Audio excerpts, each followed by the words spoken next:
Hello everybody, my name is Ian Kirkpatrick Cake. I'm an author, idiot, and launch streamer, and today instead of doing a book review, I wanted to go over a couple of things that my opinions have kind of changed on in the last couple of years. Because you talk to people, you experience life, you experience getting punched in the face by some things, and your opinions can change. And I also found this to be something that it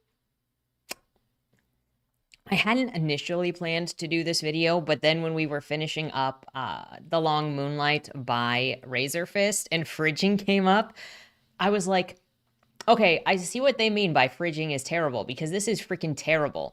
And so I wanted to share because on a video forever ago that I did was a response to a Jenna Moressi's trope video. I had said something about fridging. And so then I was like, my opinion has changed on that. And we'll get into how my opinion has changed on that and what it means. But I thought, what else has my opinion changed on? Because in today's day and age, and maybe it's been forever of humanity that it's been this way, but oftentimes it feels like it's difficult for people to admit when maybe their minds have changed or maybe they were wrong. Like somehow that equates into being wrong about everything, or you can't trust them, or you're losing an argument if your mind's changed. And so let's just talk about opinions that have changed, and some of them are going to be spicy. I already know that much, but just know if we have a difference of opinion on any of these things, I don't think any less of you for it.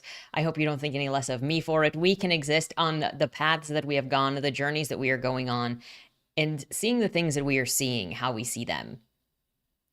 And you know what? There's enough room in the world for most of us, as long as we're not stomping on each other. But before we get started, number one, if you enjoy what I do here on the channel, please remember to like, share, and subscribe for more. Number two, if you would like to be featured on the channel, check out the links down in the description below. The number one way to be featured is through Lemoy, the monthly prompt writing contest, where I give you a prompt, you write a short story using that prompt, and on the first Monday video of the month, we bask in your creativity. The second way to be featured is if you are an indie author and you have a book out or a book that is coming out. If you submit the first chapter to the Fresh Meat feature, the first chapter will be read here on the channel to hopefully help more readers find your work. The third thing is if you would like to check out any of my books, they're available at any of your favorite places to get books, including the local library upon request. My newest novel, Bodymore Zero, is coming out in October, featuring these two gentlemen right here. Very unlikely brothers, but very necessary brotherhood, and I'm very excited to share their story with the world. I'm so excited. Really, oh my gosh. I'm switching gears on other projects at the moment too that I'm just so excited to work on, and hopefully they turn out the way that I'm imagining them to go, but you know how creative endeavors can go. With that said, let's jump into the video, and starting off, because I've already mentioned it, and it is the catalyst for the video, I don't know how, I did not count how many spots I have in here. I'm going to try to explain the best that I can why my opinions have changed or how they've changed. And obviously if they have changed or shifted because I've received new information and received new experiences, they can change again. So that doesn't mean that if we end up having disagreements in any way, that we can't find agreement again at some other point if new information is given to me. But I actually, it's weird. In some cases, I think that I've gotten stricter, and in other cases, I've gotten much more relaxed. And so we're going to go through these. The first one being fridging, since that was the catalyst for this video, and it's already been mentioned. So fridging, I initially said that I disagreed with because of the way that it was presented through Jenna, and that was really the only place that I'd heard it before, really throwing around just a trope to say, like, if you just kill a character, specifically a female character, because the fridging is for women and burying your gays is for the gay characters. If you just use a female character's death to like power your male character, then I think that was considered fridging.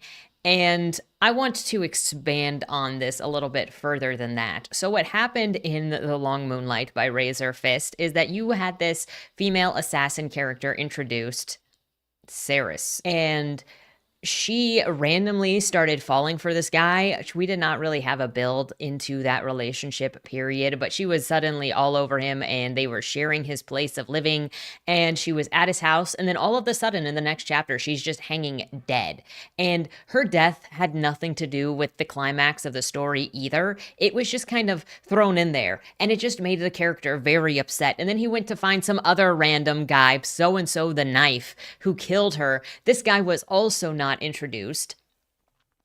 I don't even remember the point of what's his face, the knife. What a lot of this actually comes down to for me is just really bad writing, because there was no purpose for this character to die. Not only that, there was no purpose for her to die the way that she did, or to introduce some other random character who is the one to do the killing when they didn't matter. They didn't add anything. There was so much random stuff going on in the story that adding another random thing in the story didn't make any sense. Her death didn't need to happen in this at all. If this is what fridging means, then I agree. It's terrible because it's just bad writing. What I have not changed my mind on in this case is that I don't think that it is a problem if you build characters and allow tragedies to happen to characters and it builds into who they are or the story in some way. And so having a bad thing happen to a female character or a male character or a gay character or any type of character in your story and having it propel the story forward is fine. But also, like, could we call it fridging trauma when somebody just dumps trauma on a character and it doesn't affect them and it's literally just to try to make the reader feel bad? Like, can we call that out? Because that's also a problem. Anyway, my suggestion on this is just try to make whatever choices that you make matter. The next thing is creative purity. So my mind has changed on this. I actually had a video that I did a while ago talking about how I think that it's kind of insulting to take somebody else's story and then decide that you're going to change things about it because the appearances matter. And for me, the appearances of the characters still matter. I make my characters look the way that they look on purpose for a reason. And I would hope that any sort of adaptation of these stories that I've made, if they ever happen to be blessed with an adaptation, would try to honor the appearances of the characters. That's something that I would at least argue in the contracts of anything, is trying to maintain the design of my characters. But not everybody argues that. Not everybody even cares about that. And my opinion on it has loosened. Like, I understand entirely the people who get upset when something changes because it goes from looking one way to looking another way in an adaptation or a retelling or a remake. But at this point, I have seen so much overreaction to the whole situation that I don't think that I can care that much anymore. So more recently, I'm going to give some examples. And I know that you guys can probably think of some examples of adaptations or retellings that changed things about the original. And I'm going to tell you why my opinions have changed on this somewhat. Obviously, I just said that I find it important that my characters look the way that they do. So I still believe that it is important, and I understand people that are upset. But at the same time, we have something that is portraying what you love already. So you've actually got another team of people, another completely different creative team, creative idea, taking a stab at something. And maybe it's not going to turn out well, but you have to be willing to allow people to make changes, to be creative, to bring in their own vision on something, if you want to allow creativity to thrive, period. You can't keep doing carbon copies of something that already worked before. And you'll have different directors and different creators that either come in to try to maintain the closest to the original vision as possible, or to try to create differences, or that will try to reinterpret the differences in different ways that they believe are creative or interesting or new. And so you have to kind of allow those changes to happen and to see what happens. But new editions of something or new iterations of something do not erase the past. And so the first example of this that I want to give is Cinderella, because there are so many different retellings of Cinderella. I think that I have heard it is one of the most commonly retold stories there are. And so despite all of the different types of retellings and recastings and restylings and musicals of it, the original is still there. You could say the same thing for The Wiz versus The Wizard of Oz versus Wicked. Is they're all retellings of The Wizard of Oz with different perspectives on them. And you have to allow them to happen to see if you're going to hit gold or not hit gold. And it's just part of the creative process. And that's what creative people do, is they look at something, take ideas, and then build into their own thing. And I absolutely understand disliking something that is a retelling or a remake or an adaptation that doesn't follow along what you like, but you have to allow it, because number one, you don't have any control over what other people do with the rights that they have taken. But number two, you never know who that is going to appeal to. I recently saw some people on Goodreads say that they hated the American Psycho book, but they loved the American Psycho movie. I hated the American Psycho movie. I liked the book. I felt like the American Psycho movie actually gutted the actual theme of the entire book and gutted the character of Patrick Bateman. I felt like it didn't even use most of the scenes that were the most meaningful to his character, and it destroyed what was the character concept of Patrick Bateman for a very shallow commercial take, which is often what happens with movie adaptations, period. But these other people agreed on liking the movie better. And I don't have to like the movie if I like the book. I have my content that I like. Another example would be Yakuza Like a Dragon recently got a television show, and I think it's coming out in October. It's either this month or next month, I'm pretty sure. And the cast was told not to play the games because they wanted to take their own turn with it. Now, personally, I have zero interest, as big of a fan as I am of Yakuza and how much I love Yakuza, no interest in the television show, because there will never be anybody else to play Nishiki or Kiryu or Majima or any of those characters, or Daigo. I know what they look like. I know what they sound like. And so I'm glad that there's more interest, and the creators of the game are going to be getting more money because there's an adaptation of it. Personally, I don't feel like the Yakuza show is for me because they're doing their own interpretation of it, and I am more than happy with the version that I have.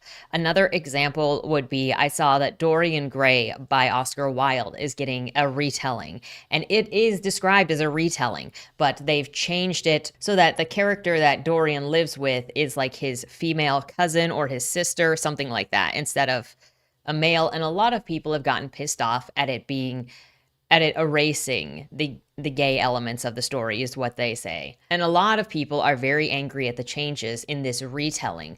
But again, retellings change things. Again, look at Cinderella. How many times has Cinderella been completely changed, including stuff like Ella Enchanted that went way off the mark? I'm trying to think of like the name of that movie that had to do with Cinderella was actually a clothing designer in New York City, and she dressed up to model in some of her own clothing, and that was her Cinderella. And then Prince Charming was like the owner of the magazine.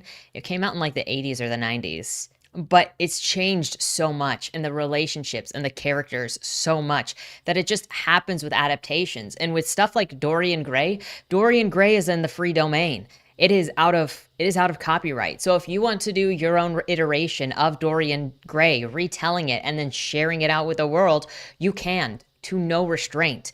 And that's what we have to actually allow as a society, is if something is open to be reinterpreted, either it is the creativity of whoever is in charge of their own creative projects. And that doesn't mean that you have to like what they do. That doesn't mean that you have to be a fan, but it also doesn't mean that it is personally trying to attack you if you are an original fan of something. It just means that a different creative team is working on something. I also saw controversy revolving around the Witcher series because it had to do with like the video game, the next Witcher game, having a different main character and not being about Geralt. And it's like, I understand if that is upsetting, but are you saying that authors and creators can't choose the paths of their own stories? You don't have to like it, but like Bodymore 1 through 3 features Joey as the main character, and then Bodymore 0 features Ralph as the main character when he was a side character in 2 and 3, and hardly even in 3 because he was kidnapped for all of 3.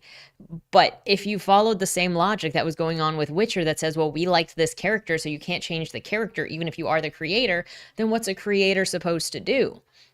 If you look at Westies, the main cast is like 6 characters, and each book is going to have a different focus character, a different set of focus characters, because the plot line is going to be different. Are you going to say, like, you have to allow people to do this, and this isn't anything new. Another final example that I will use here is, well, 2 final examples that I will use here on the creative purity front. One is 12 Angry Jurors, one of the last shows, if not the last show, that I stage managed in undergraduate school was 12 Angry Jurors, which my director at the time wanted to take 12 angry men and 12 angry women and I have copies of both scripts, by the way. And then we rewrote the scripts together based on his casting so that some of the jurors could be men and some of the jurors could be women. Another example would be Scott Pilgrim, where there was the recent Scott Pilgrim cartoon that the author of Scott Pilgrim was actually involved in. And though the entire thing changed, he was heavily involved in it, saying that he wanted to take it a different route because if you look at it, he's already got his comic, he already has the movie, so why not do something else when you're given another chance to bring your thing back to life? It's the same thing as basically Marvel having their whole what if scenario where they take these canonical situations and say, well, what if this other thing happened? And they have the same thing with the Disney princesses. They have books that are entirely commissioned about, well, what if thing happened instead of other thing happened? And so then it's all alternate universe. And so this is happening all the time. And I understand the love and the passion behind wanting that purity of the thing that you love and just seeing it in another form. But sometimes that doesn't happen, and it's okay. Somebody else will come along and give it another chance. It happens all the time. But so I have loosened up a lot on the creative purity. That doesn't mean that I don't particularly prefer the most accurate forms of things if I love them, but I will still give things a chance even if they are not completely, to the original. And one of the ways that shows is in stuff like Resident Evil 4 remake, which I'm playing right now, and it's really fun, and they've changed things and they've added things, and it's a great time. But if they didn't allow themselves to grow their characters and adjust their characters and change things as they felt like they needed to change things to be more authentic to that with their new creative team, then you wouldn't have that. You would just have the original 4, but with maybe different graphics.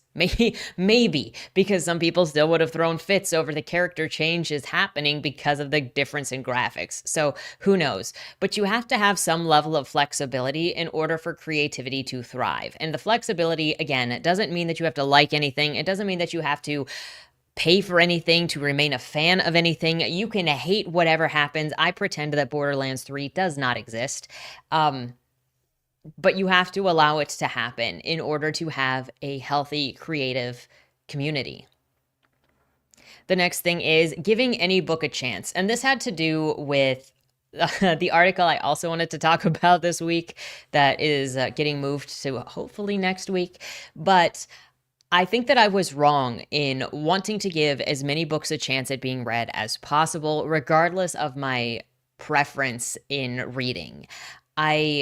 While I stand by the idea that it's great to read outside of your genre and preferences to find new things, to discover new things or what's out there, to kind of see what the pulse on things is, because you're not necessarily going to know what's going on in other genres or in pop culture if you only stick to reading your specific thing, and you might be blindsided by what other people are doing if you only stick to either what you're used to reading or not reading at all. Then you might be surprised that other people are doing what you're doing and you're not the first to get there. So I think it's very helpful to read what other people are doing and to read outside of your preferences. But I also think that it can be detrimental to you and to the other authors if you read things and you are outside of somebody's target audience. I have had more than a couple of people contact me thinking that they can break my genre preference. I am very straightforward about my preferences when I read. I don't think that there is anything wrong with other people's preferences. I don't think my preferences are definitive to anything. But I am honest in the way, I'm as honest as I can possibly be in the way that I read and the things that I enjoy to hopefully help people know what to recommend my way and what I'll like, and if they're a writer, whether or not I'll like their work. Because I don't go set out to hurt anybody's feelings by having the responses that I do. I can only tell you what I see, tell you what comes to my attention, and hopefully when I'm leaving criticisms on things, maybe it helps to find things in your own work or to help other people better their third eye, their reading eye for how to pick up things that they want to learn to do and learn not to do when writing. So that's all that I try to do. However, I've had so many encounters this year, it feels like, where an author has approached me and said, my book is going to change your mind about this genre, or I know it's not your genre, but you should read it anyway. And it's a lot of more disregard for my preferences because they think your book can be totally fine. Your book can be grand, but I'm not necessarily going to appreciate it the way that somebody within that audience who loves that work is going to appreciate it. I'm going to be looking at different things, especially when my preferences have to do with watching the logical order of things happen in a story and character choices. Like character driven stories are the things that I liked. And so then I often say these things. I express to the best of my abilities how I experienced a book. And more than a couple of times, I've had authors reach out to me because I did not give the response that they wanted me to have, and then try to correct me on it or argue with me on it. And so I think it is actually detrimental. I think my opinion really hasn't changed on try to understand who your target audience is. It's not a good thing to say, I don't have a target audience, because nobody has ever done what I've done. To me, that says that you haven't done market research, that you don't really read that much. And so you need to get out there and start reading to see who might like your book because they like these elements in other people's books. That is so important for the success of your book, finding the people who will love it.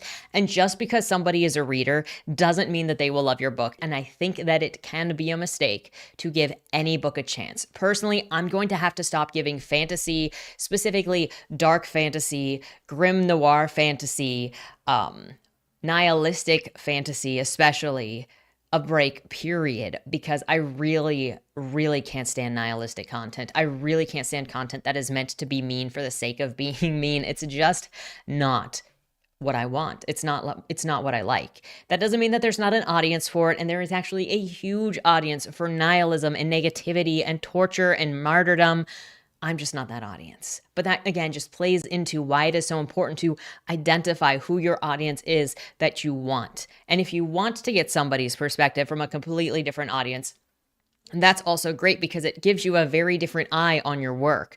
But just prepare yourself. And for me, I think giving every book a chance has been a mistake. Another thing that has changed for me is hearing everybody out. I generally invite other people to share their opinions, to share their thoughts in the comments, and I always mean it. Okay, this isn't to say that I don't mean it, but I don't think everybody's opinion matters. I think that at some point you go, dismissed. Okay, and not to sound rude, I don't have a better way to say it. I'm just being straight honest. There are times when you get something from somebody and you go, okay, we have nothing in common, no common ground here, so there is no point in continuing. You're not going to convince me. I'm not going to convince you. I respect you enough as a person to understand that we live in a completely different world. I have no idea where you're from geographically. It's highly possible that your opinions will never actually affect me in any substantial way. And we just have to accept and agree that we exist with different opinions. Another extreme example would be the people that argue free speech and against censorship so that they can have child pornography and lolicon. I'm going to go ahead and say I don't think that child sexual material should be easily accessible nor easily tradable. That is a non-negotiable for me. If that is your thing, don't tell me. I'm not on your side. I'm okay with that. Anyway, so an example of when your opinion, like people that once you find something where people just do not have any attempt to understand you, to talk to you, to find middle ground, when you go, oh, okay, well, here it is, you can stop talking. And that's something that seems to have been missed by some people in a generative AI video I did forever ago using harmful opinions. When I said, if this is how you think, then you don't need to be here because I'm not going to change my opinion. Whether harmful opinions was serious or not, I've seen other people treat artists and humans that same way, dismissing them and calling them maggots. And whether that is satire or not, if you honestly believe that humans are dirt, then we're not starting at the same point. When you see where somebody's perspective is coming from, you realize that there is no point in continuing, not only because you have completely just viewpoints that do not live on the same planet. You're not gonna change each other's minds, and so all you can do is say, "All right, goodbye, have a good day," because we're not gonna get anywhere. So hearing everybody out isn't really necessary, and I personally think that I fell into this trap of there was so much aggression that came from, I feel like, debate culture that was about making the other person submit that you were smarter and they were stupid. And so I felt like I responded to that by trying to expand the opinions that I got and try to listen to people, only to really discover that at some point other people's opinions are useless. They have to come at the conversation with the same amount of heart and the same reason as you. And as soon as you kind of see that you're at a non-starter, it's okay to back out or to say, okay, and then like leave. You don't have to be a dick. You don't have to fight people into submission. It's not going to happen, but not everyone is worth your time. And I am personally still learning how to deal with that because I still constantly want to give everybody my time, and I still want to hope in my heart that we can get to the same level of understanding, even if we still disagree. And it's a very hard lesson to learn. And I'm trying so hard with the way that I approach people, the questions I ask, the conversations I start, and how I respond to people. I'm really working on it, and it can be really depressing sometimes. Another thing that my opinions have kind of changed on is honesty. I mean, I had a blog post, and yes, I had a cringy political blog when I was in my early to mid 20s, because who doesn't, right? And I wrote a blog post back there that had something to do with you can't handle the truth. And that started way back with this idea that somebody at work had said, "How are you?" while he was coming down the stairs. And he just kept going down the stairs even after he asked it. And I was like, nobody gives a crap what anybody thinks. And it's more obvious than anything when one of our greetings in America is, "How are you?" And people don't actually want to know how you are. They want you to say that you're good or okay, because if you actually honestly say when you're feeling bad, things are going to get really awkward. So people really don't care about you being honest. They just want to hear you confirm what they want you to say. And so in some cases, to me, it's felt like giving an opinion in general is a waste of time. A lot of people are not trying to genuinely understand different perspectives, is they're trying to actually just seek confirmation bias. They're trying to see if you confirm what they already believe about you, about the world, and I think that's also something that goes behind like quick labeling people, because then if you drop somebody in some kind of label, then you can guess what their other feelings are, and then you can treat them accordingly to how you feel about them from that label. And I've had so many people guess different things about me and all of my beliefs without knowing anything about me. It's more depressing than anything. The other thing that giving your opinions can do, no matter how thought out you think that you are, somebody will take it in some way that you never said, that you did not even imagine it being said, and then they will just get mad at you. And I try a lot to say, this is just how I see things. This is just the experiences I have. This is why I think the way that I think. And that's all that it is. Like, I don't think that I'm right. I think these are just opinions and experiences that I've had that have influenced who I am and how I think. And obviously my ideas change, but it can still affect people in making them think that you are making a statement of how things have to be, how things are, and then it becomes an attack on their personal reality. And we do live in different realities that are influenced by our perceptions. And then it becomes alienating because people assume who you are, and then you break that. Every time you say something, you risk creating opinions in people or bad feelings in people from either what they assume about you or taking it the wrong way. And I know that I have accidentally hurt people more than a couple of times by saying things that I'm not meaning to say in an insulting way. It's just a difference is taken that way. And I'm trying to do better and get better at it, but I also don't think that I will ever be fully better at it. All I can ask for is patience and grace and understanding, and to try to get better at myself. The next thing is asking questions. I usually ask questions to try to gauge like the tops and bottoms of somebody, like extremes. When somebody says something, I want to know what the extreme cutoff is, and then I can start, if I'm trying to get the perceptions, if I'm trying to get to the bottom of someone's perceptions or morals or ethics, if you start at the far end and then start cutting in, it's a lot easier than if you try to be a minute detail and then go further out. So if we can at least see where we agree on the extremes, then we can work closer to see where our differences are and why they are there. But I've recently felt like asking questions is also kind of a silly thing, not necessarily the community questions. Because those feel less threatening than questions that come up from book reviews or videos, oddly enough. But sometimes it feels like the asking of questions to try to get to the bottom of something is often instead taken as an act of aggression instead of an act of understanding. And so asking questions to better understand people generally feels discouraged and like you shouldn't do it. And the more people that it bothers, the more I question why I do it. Another thing that I've changed my mind about is sharing your journey. Back at the end of 2022, I started drawing. I haven't really made that a secret all that much. I only casually draw. I'm not like formally taking any classes. I'm not doing anything. I just want to be able to draw my characters, and I want to get better. Some days I'm just like, what am I doing? It's all a waste of time.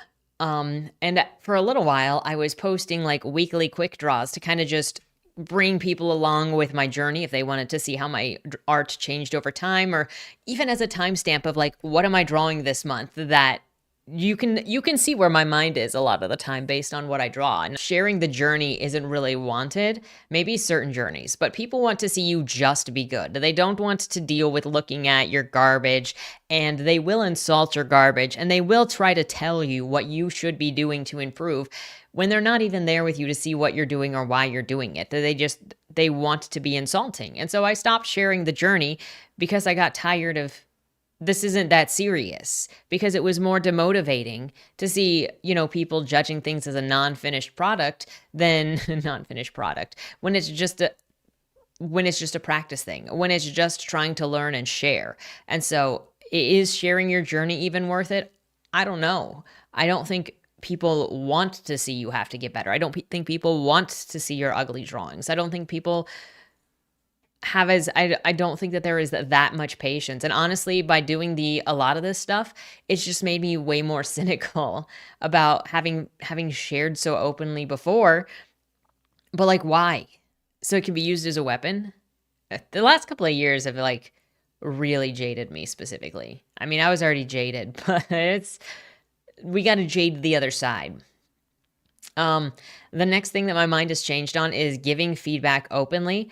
Because a couple of years ago, when I finished graduate school, I was open to the idea. I was joining different writing groups because obviously I had been in writing groups in graduate school and had been doing crit and all of that. And so I had an open invitation to help other people crit their work because it is so important. It is so helpful. And up until a couple of months ago, I would say, I kind of kept that door open. But if people see that you are willing to crit their work, they will, one, send you first drafts again and again and again. Number two, a lot of people don't understand the difference between revision and editing, and will still send you first drafts and tell you it's a first draft, but also not tell you that it's a first draft. And they will use you. I've had a couple of people. There was one person that DM'd me and asked if I would read their work, and I asked what it was about, and they didn't really describe it very well, but I still gave them a chance. They said they'd send 3 chapters. They instead sent me 4, and that turned it from 80 pages to 104 pages or something, 70 pages to 104 pages. That's my time that is being used. And then I ended up, writing maybe a 20,000 word response to explain everything that I saw in their work, and try to be clear about what it was. And then they just took it and disappeared. And there is only so much that you can continue to do that, especially when people send you stuff that is outside of your genre. And being taken advantage of will not only wear you down, but it'll make you feel like the only thing that you're good for, that the only reason anybody wants you around is because you're helpful to them. And as soon as you are not serving them, as soon as you are not specifically helpful to them, you should just go ahead and die because you're worthless. And it affects you in other ways.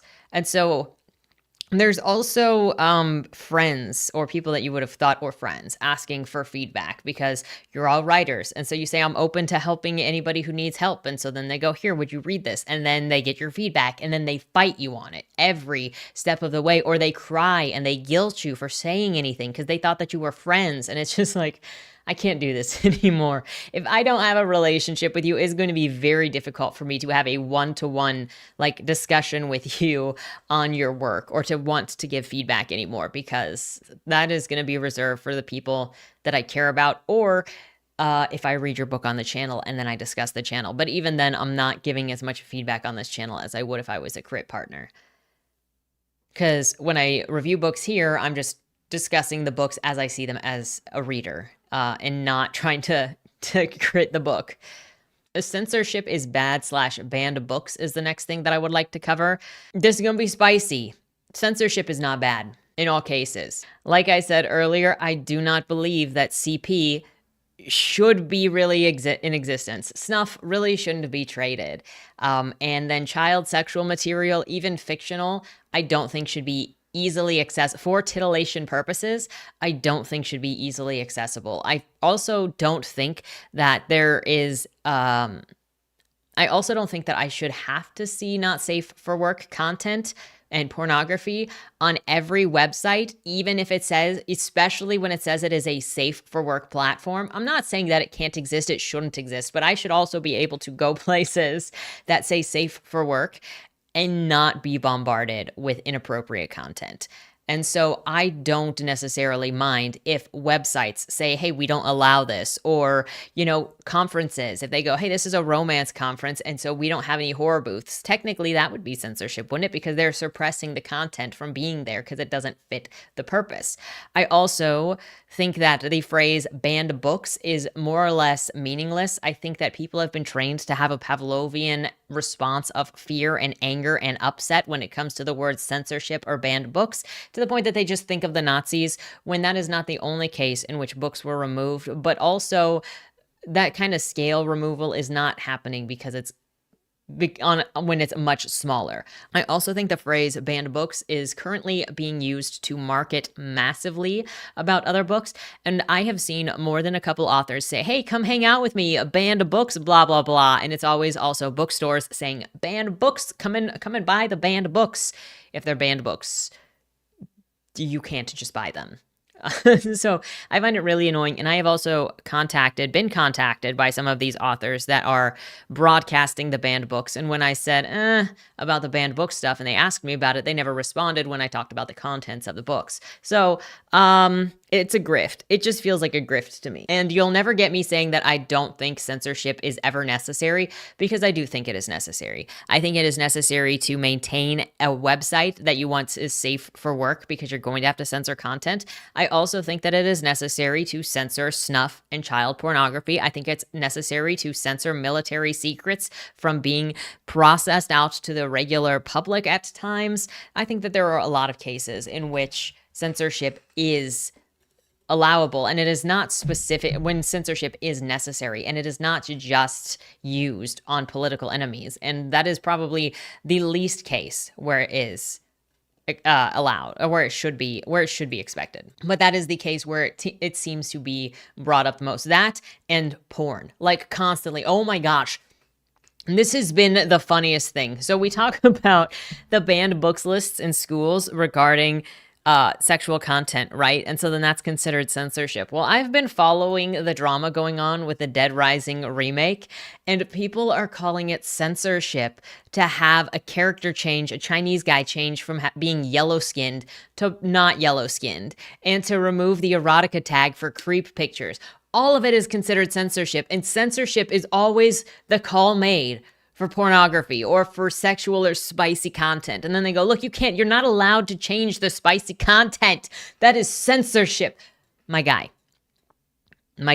you can love that stuff, but please do not make it a political issue of censorship, because it is getting exhausting to see that censorship is used constantly for sexual content, whether it is books or video games, and it is adults calling people in the Steam forums, the Gestapo, the Nazis, for removing creeper picture points. I've not seen anything more ridiculous than this freaking garbage censorship conversation happening this year, I swear. Next thing, anyone can understand your perspective if given enough chance. I don't think that's true. I think if people are like, no, this is how it is, the end, there's nothing that you can do. I think that you can try to share your heart, try to share your perspective, but a lot of people are going to have a closed heart, and you're going to have to determine when that is.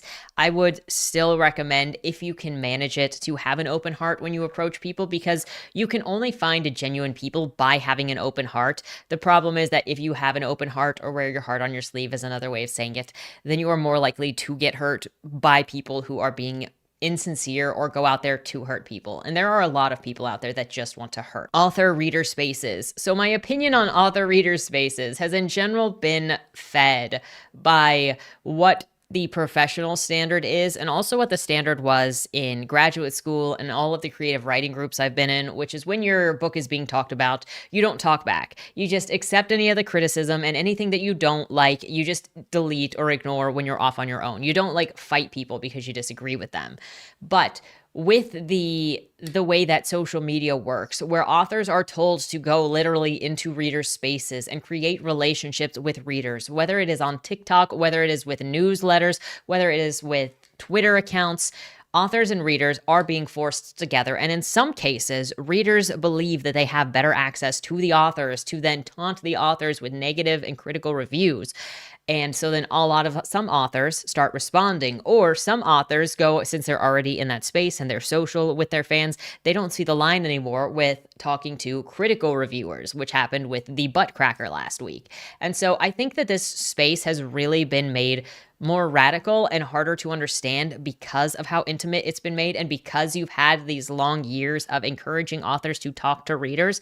But then now there's this tribalism and this combat that you're either in the group of the readers, and so then we can all be friends and we talk, or if you're outside the group of the readers, now we're all just going to attack.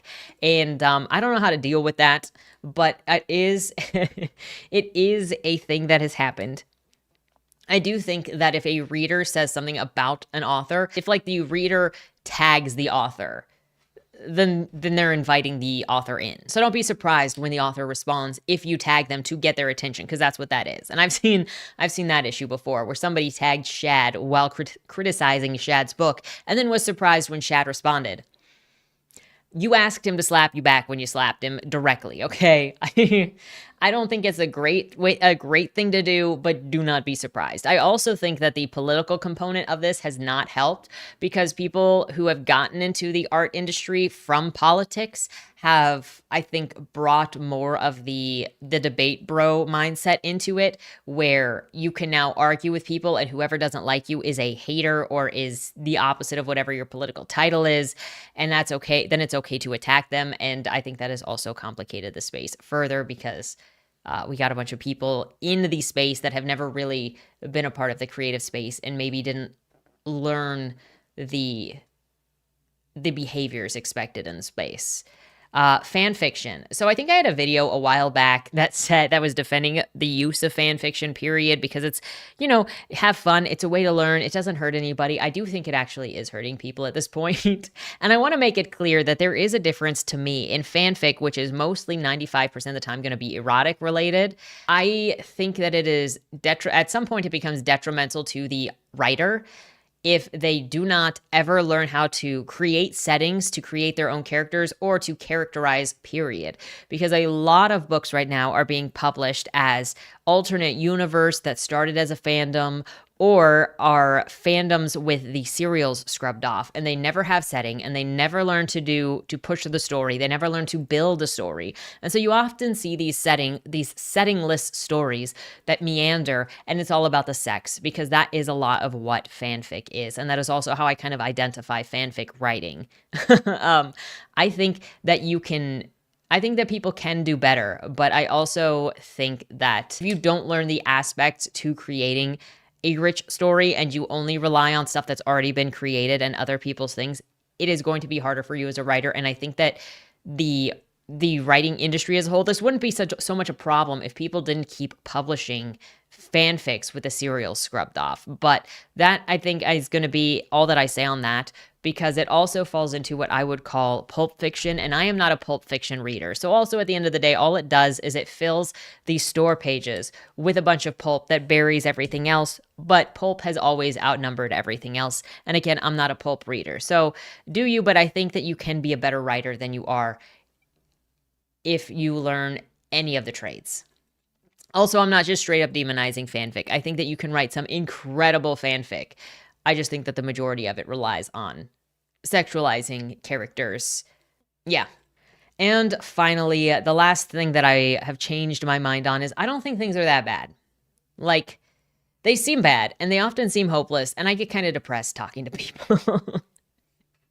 But I don't think that creatively they are that hopeless. I I have a lot of hope against the generative AI stuff. I have a lot of hope for the protection of individuals, and I have a lot of hope in my peers who are creating work today, who are creating so many different things. And I know so many different people. You may be watching this, you know who you are, and we're all making different things all the time. And it is provided for different people. And so that's one of the things that I have seen, especially with the observation of what's going on with the gaming stuff, where it's like people trying to force game content to be the exact same, to be a certain way, and if it's not a certain way, then it's some kind of political move. But there are things for everybody. There are stories for everybody. And what I love the most in interacting with the community on the Discord or interacting with other people that are creating is that we can all make different things. And I can like you. I can love you as a person. I can think that you are incredibly creative without being your audience because we just like different things. And there is nothing wrong with that. Actually, that is the best thing that there is. We're not competing with each other. We've never been competing with each other. I can't compete with your creativity because you are the only one that can do what you are doing. And I think the fact that we are all making things shows that we are hopeful for tomorrow. We are hopeful in what we're doing, because if we didn't have hope, then we wouldn't be doing what we're doing. So as much as some people say they only read things from decades ago, or they think that everything today is garbage for one reason or another, I don't think that. I see a lot of my creative peers all the time doing incredible things. And I'm excited for your guys' work. I'm excited for my work. Let me be a little bit egotistical for a second. And I'm excited to see what we're all going to do and how we inspire each other with just conversation. And it's because of the conversations and the differences that we have that I stay inspired and hopeful and open-hearted. So thank you for everybody for continuing to be a part of my life, or if you were a small part of my life and then we're just like, this person is crazy, I don't want anything to do with them. This person is a blowhard, I don't want anything to do with them. Thank you, it's still for having an impact on my life and the way that I see things and making me think, because every conversation, at the very least, does make me rethink something that's going on, whether for better or for worse. So it's Tuesday morning, and yes, my hair is wet because I just got out of the shower. And I was contemplating if I even wanted to post this video on Thursday, or if this is just like a whiny screed video, where initially I was like, it's just a reflection video. You know, it's just thinking about the way that things have affected me over the last year particularly, and the way that my thoughts are shifting, and almost even working stuff out. But obviously I did post it still because this is here, but I wanted to make an amendment here at the end of the video because, and this is going to sound like probably super cheesy, probably, what's the word that I want to use? It's kind of like, maybe it's just lame, but this is something that permeates all of the work that I do and is very fundamental to kind of the way that I see the world and the way that I try to interact. And I don't necessarily succeed at being the best version of what I believe all the time. Particularly, I know that at some point I can be blunt because I'm ending a conversation, or I'm just like trying to make a point very clear, and the blunt approach is not always the best approach. And then obviously later I think, well, what did I just do? So I do want to make an amendment in this and say, I'm sure that most watching this have an experience of having been hard on your sleeve, the most honest that you could possibly be, approaching somebody with an open heart, and they just crushed it. They stomped on it. Something that you put your love into, and they just stomped on it. And I'm not talking necessarily about like creative work. I'm talking about just putting yourself out there, trying to connect with somebody, and everything that you are is offensive to them. They took your compassion, they took your love, and they spat on it and crushed it until your heart was broken and shattered. And you'll see this idea show up a lot in my work. I know that it's in Bodymore. I know that it is heavily in Bodymore. I think it's even specifically said, I think in book 3, unless it was removed in an editing process. I don't remember exactly. But it had to do with like when you continually break somebody's heart and break their humanity until the point where they either burn out or they self-destruct. And I personally really believe that. And I think it becomes a liability when you continuously put yourself out there to be honest in a world that has people who are hostile, who are just looking to destroy. And we're never going to get away from that because there are just people out there who just want to destroy.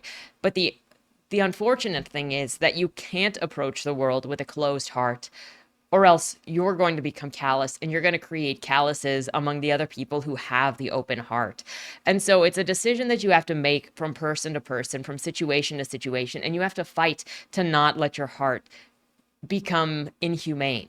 And I know that it's in my book, Creatures Lie Here. I know that it is in Bodymore, and I know that it is in Cain and Abel, and I know that we're going to see it in other places. People are like this, not just the skull, okay? But your heart is an internal organ, obviously, but it can be broken. And when it is broken, it is shattered into a bunch of little pieces that you can put back together. But you know what happens when something shatters?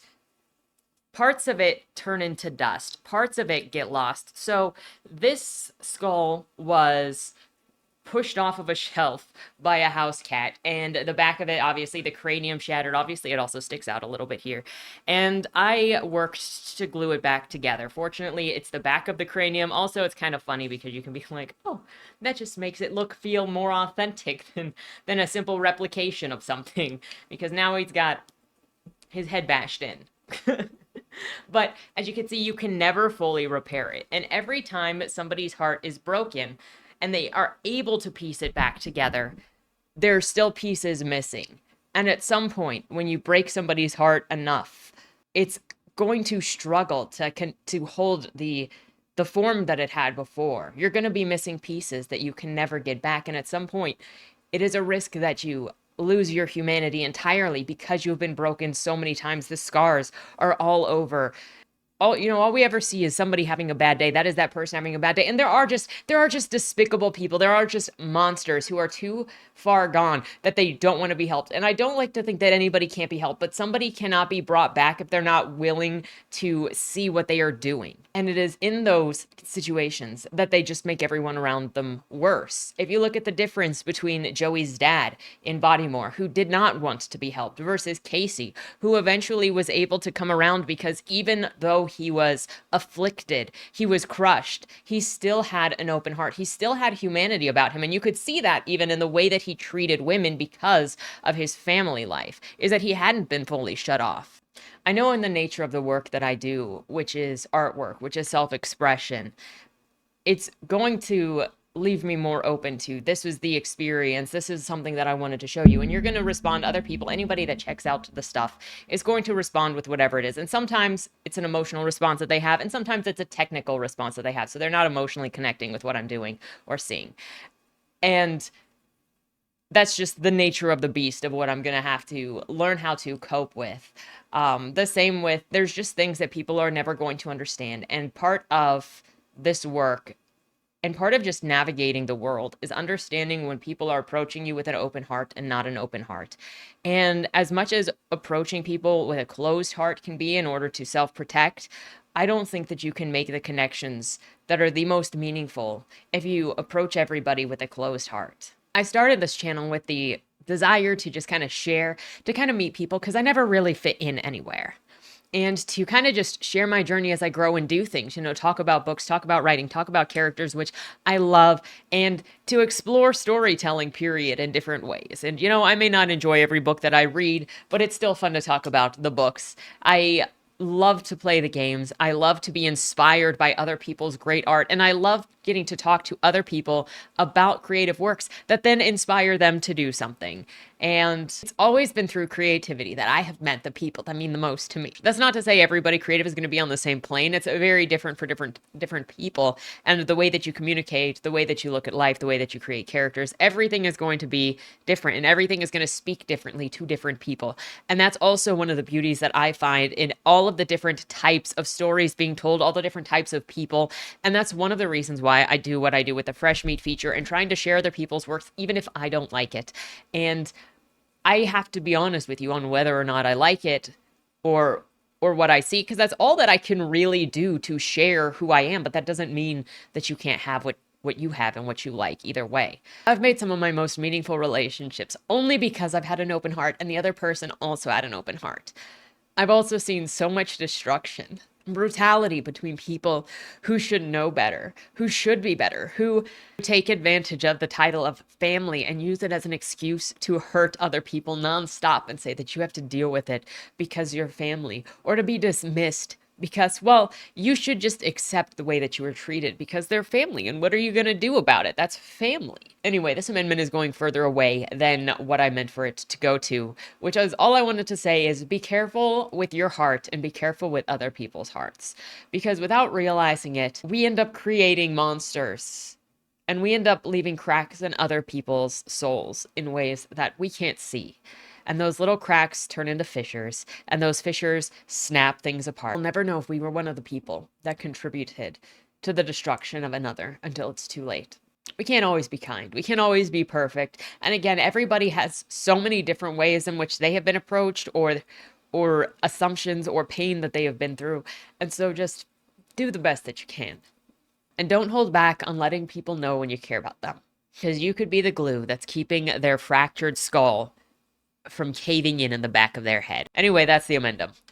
Sorry to ramble. So with that said, let me know what your thoughts are in the comments down below. And have your opinions changed on anything in the last couple of years? Have you gotten more relaxed or less relaxed in the last couple of years? Feel free to share anything you feel comfortable sharing about any changes that you've had in your perspective the last couple of years. Again, thank you all for being here. With that said, have a great weekend and don't die.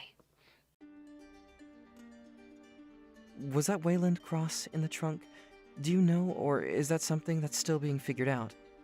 The person in the trunk was not Wayland Cross. Is he in trouble? We don't know who did it, but as the owner of the car, the longer he's missing, the worse it looks for him. Cross isn't a killer. For the last couple of years, the average number of murders in Baltimore has been over 300, and it's been going up. Mind you, that's only whatever the badges count as official murder, and believe me, there are people that don't count when they die. Wayland? If you're down here, tell me. I'm not talking to the badges, I've been looking for you.